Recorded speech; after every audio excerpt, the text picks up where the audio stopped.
It's the Real News Network. I'm Sharmini Peres coming to you from Baltimore. Last week, President Trump released an outline of his budget proposal for 2018. There are massive cuts in spending proposed for most federal agencies, including cutting 19 agencies altogether. They include the National Endowment for the Arts, National Endowment for the Humanities.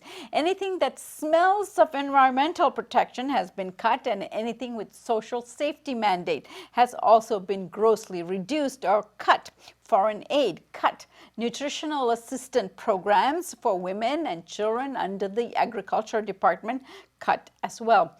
Under the Education Department, cuts almost $4 billion in grants for teacher training would disappear in favor of increasing funding for charter schools and private choice programs.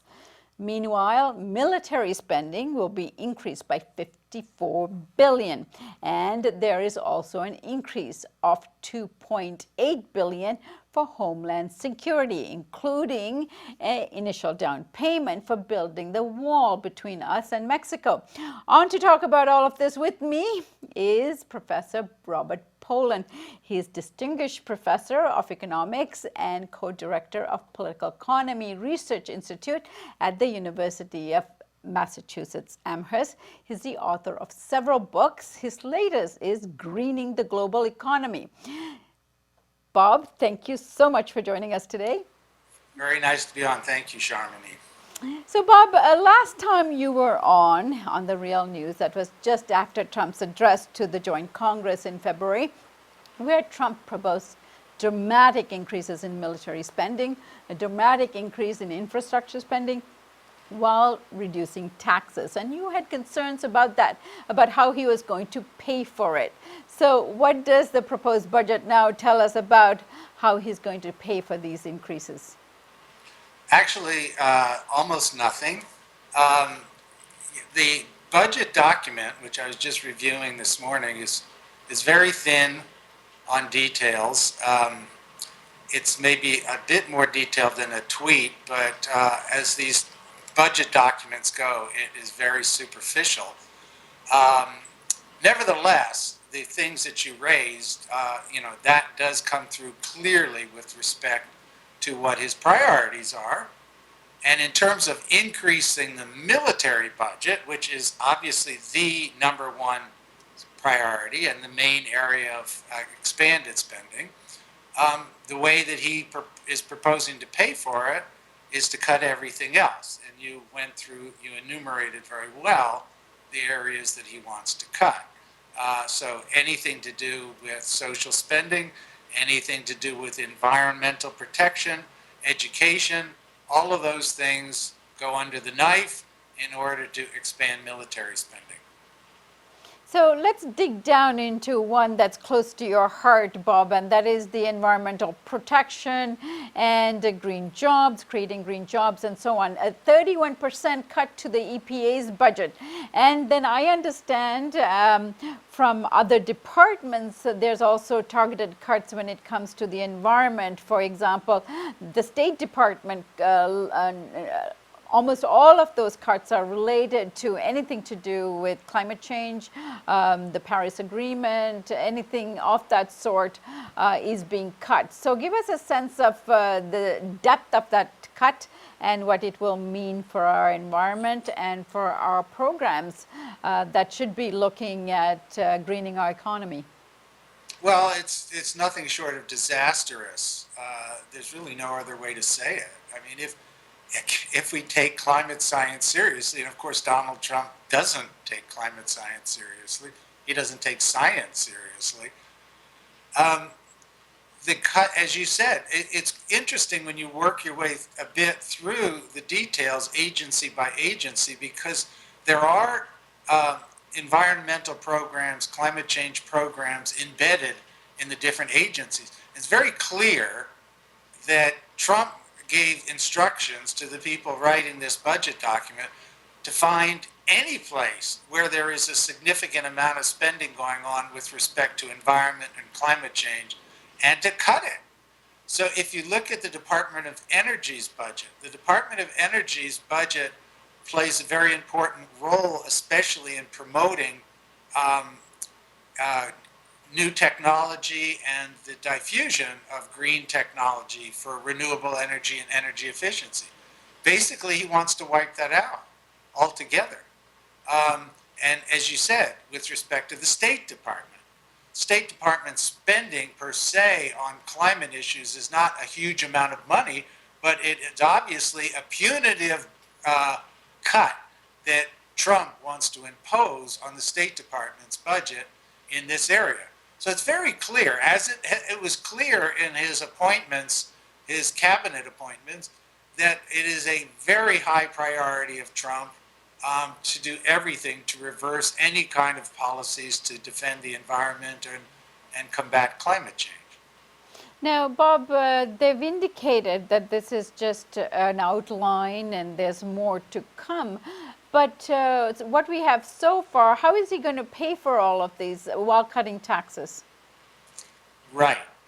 Well, he's either not going to keep his promise to cut taxes, or if he's going to cut taxes, which he says he's going to do, then we have to move into the areas where there's big money. And he has not touched those basically as yet. Well, there's three areas in the budget where there's a lot of money. One of them is military, and we already know what he's doing for military. He's expanding it. There's only two other areas in the entire federal budget. There's a lot of complicated things in the budget. There's two other areas where there's big money. One is health care, Medicaid and Medicare, and the other is Social Security. So if you are going to cut taxes, and if you're going to expand the military, then the only place where you can get cuts is either through Social Security or through health care. That's it. Now, he is, as when he was running for office, he said he wasn't going to touch Medicare, and he wasn't going to touch Social Security, and he wasn't going to touch Medicaid. Well, so far he hasn't said what he's going to do, but there were some indications. His budget director was on TV last weekend suggesting that some parts of Medicare, especially for disabilities, well, we don't really think of that as Medicare. So he's already warming up the Washington chattering classes for what is likely to be some cuts in those areas as well. And Bob, what alarms you the most in terms of this budget, as far as you've indicated cuts to healthcare. We've talked about a little bit in terms of education. When this kind of drastic cuts, how does that impact on the poor in this nation? Oh, it's disastrous. As you said, just thinking about the public schools. Public schools obviously historically have been the single most important institution creating opportunity for low-income families and to create a decent space for the children of low-income people. Well, he wants to cut that substantially, and he wants to give more money to charter schools, to these kind of elite institutions for very small proportions of the population. That's one thing. He wants to cut funding, for example, community block grants. Well, that sounds like a bureaucratic term. What does community block grants do? Well, a big thing that community block grants does is give money to support the Meals on Wheels program. That is delivering meals to homebound older people. So we want to cut that. What? We can't afford to continue to provide meals for homebound elderly people. I mean, it's sickening, frankly. There's no reason, there's not enough savings that you can squeeze out of that. But that's kind of the level at which we're dealing with this Trump budget. And Bob, last time you were on with Paul just after the Trump joint congressional address, and we were talking about the unemployment rate and that it's maybe not in a bad, we're not in a bad situation at the moment. However, these cuts dramatically affect the unemployment rates too. I mean, these cuts will put a lot of people out of work.